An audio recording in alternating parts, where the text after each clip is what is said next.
విశ్వస్వరూపంగా ఉన్నటువంటి విశ్వనాథ ప్రభు స్వభావంగా ఈ లోకంగా ఈ జగత్తుగా ఉద్భవించిన జగస్వరూపమైనటువంటి సర్వేశ్వరునికి నమస్కారము. శివ మహాదేవ ప్రభునకు జయము జయము.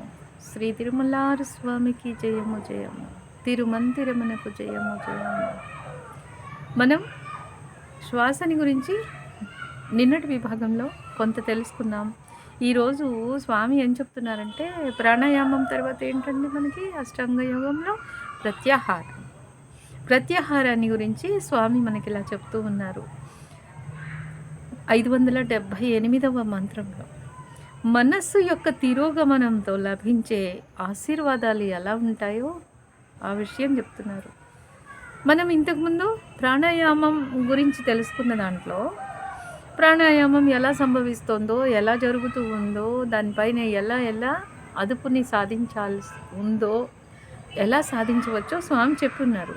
ఇప్పుడు ఇంకా ఏం చెప్తున్నారంటే ప్రత్యాహారం గురించి చెప్తూ ఒక్కదాని ఒకటిగా సహజ ధర్మంగా శ్వాసలో ప్రాణాయామ స్థితి దానికదిగా సిద్ధిస్తూ 12, 4, 8 మాత్రల దీర్ఘస్థితులతో దేహములో ప్రాణము యొక్క ప్రయాణము కొనసాగుతూ ఉంటే దానికదిగా దేహంలో సిద్ధిస్తూ ఉండటాన్ని మనము ఎరుక పొందినట్లయితే ఆ జీవునిలో అతడి మనస్సు ఎలా ఉంటుంది అంటే, అంతకు ముందర ప్రవహిస్తూ ఉన్న తన ప్రవాహాలను చక్కబెట్టేసుకుంటుంది, అంతరింపు చేసుకుంటుంది.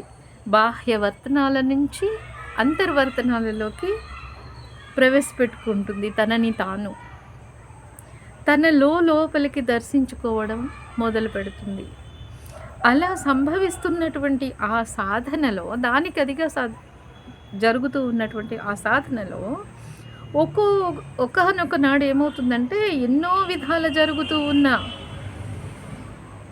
ఇలా సిద్ధిస్తూ ఉండగా జరుగుతూ ఉన్నది ఏంటి, ఎలా మేలు అనేది ఎలా సంభవిస్తోంది, తనకు కావలసినవన్నీ ఎలా సిద్ధిస్తున్నాయి అనే విషయాల్ని, ఆ వ్యవహారాన్ని ఈ విశ్వము మనకి ఎంతగా సహకరిస్తోంది అనే విషయాలను అర్థం చేసుకోవడం మొదలు పెడతాడు. వాటిని తాను దర్శనం చేసుకోవడం మొదలు పెడతాడు. అలా మొదలు పెడుతూ అలాగే తన అంతరంలో సంభవిస్తున్న మేలైన విషయాలను ఎన్నింటినో దర్శిస్తూ ఉంటాడు. అలాగే కొనసాగుతూ ఒకనాడు తన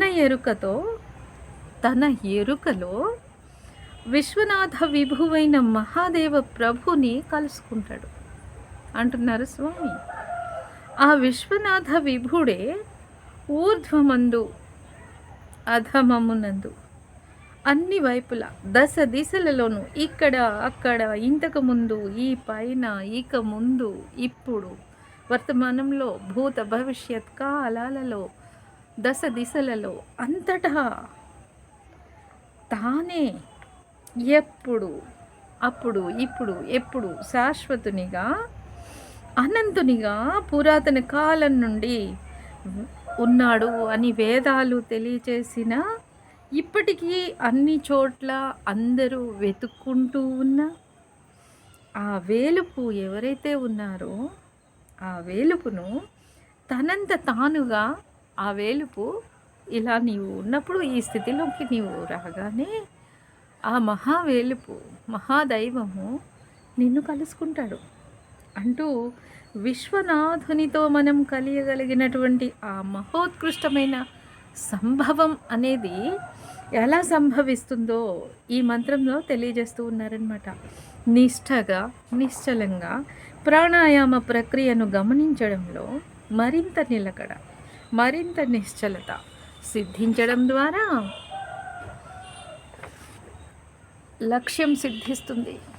ఆ లక్ష్యం యొక్క ఫలితంగా ప్రత్యాహారంగా ఎవరు లభిస్తారు?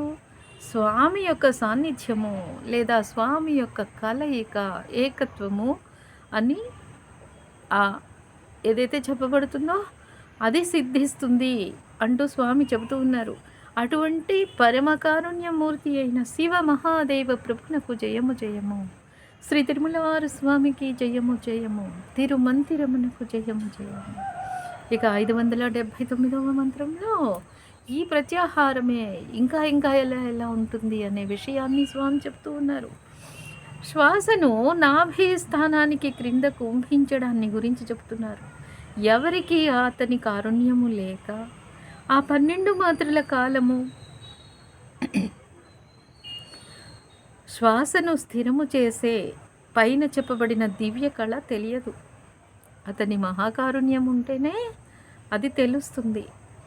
అలాగే నాభి గ్రంథ భాగంలో దానిని కుంభించే విధానము తెలియదు. ఒక్కసారి ఎవరికైనా ఈ దివ్య కళ తెలియడమో లేదా నేర్పించబడడమో లేదా దానికదిగా ఆ కుంభక విధానం అనేది శ్వాసలో సంభవించడమో 12 మాత్రల ఉచ్ఛ్వాస విధానం అర్థమైందంటే, తెలిసిపోయిందంటే మరింకా ఆ సాధకుడు తనకు తానుగా యోగ మార్గ ప్రవేశంలోకి జరిగిపోతూ ఆ జీవుని దేహము, మనస్సు, బుద్ధి, చిత్తము అన్నింటిలోనూ ఆ దివ్య ప్రభువైన విశ్వనాథ విభుడు లోపలి నుండే ఆనందపూర్ణమైనటువంటి క్రేంకారాలతో, క్రేంకారం ఎవరు చేస్తారండి? నెమలి చేస్తుంది. ఎలాంటి మలినము లేనటువంటి నెమలి క్రేంకారం చేస్తుంది. ఆకాశంలో మేఘాలు వచ్చినప్పుడు, వర్షం పడబోయే ముందు అటువంటి క్రేంకారాలతో స్వామి పరమానంద సాగరంగా ఆ సాధకునిలో ప్రవేశిస్తాడు. ఈ దివ్య దయామయ కారుణ్యమైనటువంటి క్రియ బాహ్యం నుండి కాక అంతరం నుండే సంభవిస్తుంది అంటున్నారు స్వామి. మరింకా ఆ జీవుడు యోగపథంలో తన దివ్యమైనటువంటి శివగురునితో ఇక ప్రయాణిస్తాడు. ఇంకా అంతరంలోనే సంభవించినటువంటి దివ్యానందమైన పరమకారుణ్యమూర్తి అయినటువంటి శివ మహాదేవుని యొక్క ఏకత్వంలో, గురుత్వంలో, ఆ విస్తారమైన కారుణ్యమూర్తి యొక్క మార్గంలో అతడింకా తన యోగ ప్రయాణాన్ని సాగిస్తాడు అంటున్నారు స్వామి. ఎంత అద్భుతమైన కారుణ్యమూర్తి శివ మహాదేవుడు.